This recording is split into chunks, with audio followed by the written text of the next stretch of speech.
Ladies and gentlemen, federal employees, taking Social Security at 62 is by far one of the most popular ages to take Social Security, but is it actually the best age?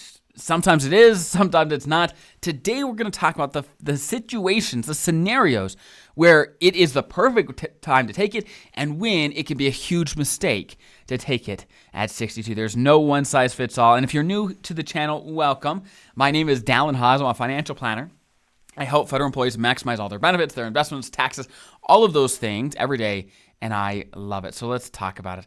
Again, online, if you read about Social Security, if you say, what's the best time to take Social Security, then you're going to get a whole host of answers, and most people don't leave any room for nuance. They say every time you should take it at this age, no matter what.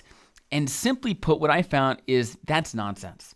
It just depends. There's a lot of factors, and it depends on your situation.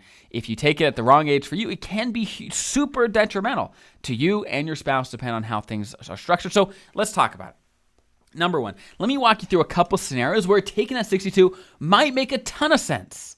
A ton of sense. First, if you are single, well, let me back up. I guess half a step. Let me just give a quick synopsis of what happens when you delay Social Security. Social Security, you can start anytime between 62 and 70. Anytime. The longer you wait, the more you get. So for example, at 62, you might get $2,000. At 70, you might get $4,000. And if you take any time in between, it'd be somewhere in between. Long story short, before your full retirement age, about 67, you get between 5 and 6% growth on the money. On your, basically, if you wait a year, in a year, your benefit would be 5 to 6% bigger. Between 67 and 70, it's about an 8% increase for every year you wait, which is nice, right? So the longer you wait to take it, the more money you get. That's the concept. So is the idea should we take it at 62, lock in a smaller amount for a longer period, or should we wait a little bit, get some increases, but of course, no one knows how long we're going to live, and maybe we don't get it for as long. So that's the decision. Now, with that context,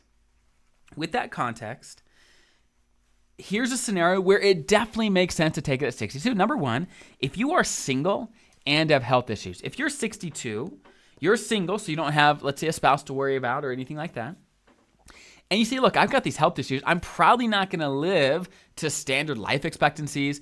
Or if you definitely know, hey, I got 5 years to live or 10 years to live, then I would just take it at 62, right? Get as much money out of the system as you possibly can. If you wait with health issues, you're just leaving money on the table. Generally speaking, you want to take it at 62 if you have health issues and you're single and you're retired, right? If you're still working, there are reductions if you're working at the same time as Social Security. So generally speaking, if you're still working, you probably want to wait. Generally.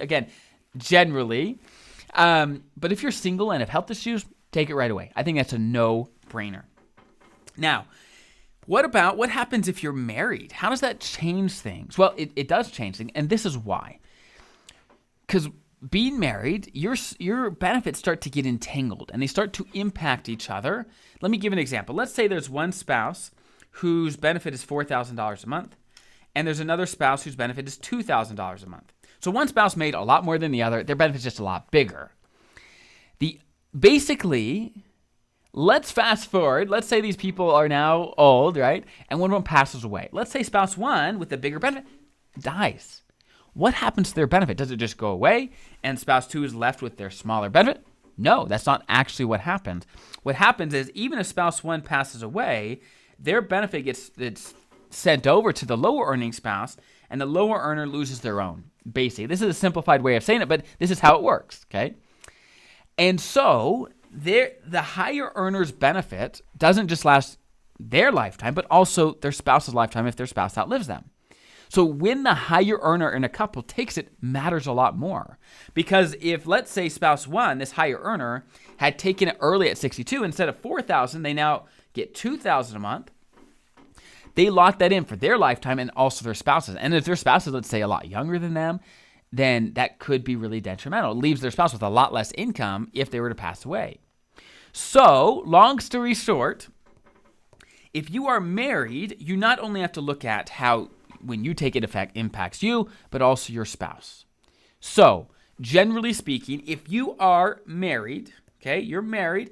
And if you are the higher earner, generally it incentivizes you to delay a little bit, at least some, okay?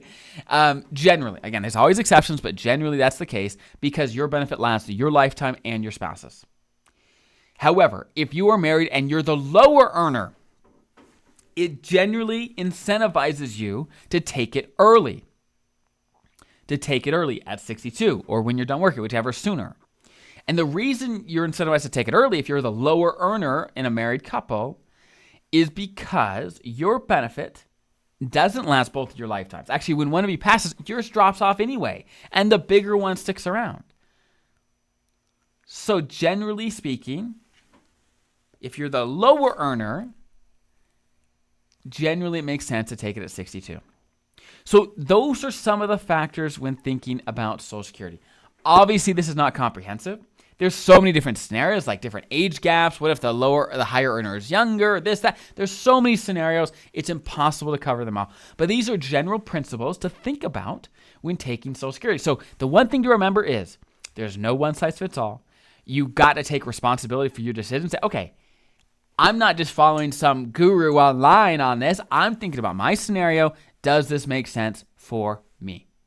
So I hope that's helpful, and I'll see you in the next video.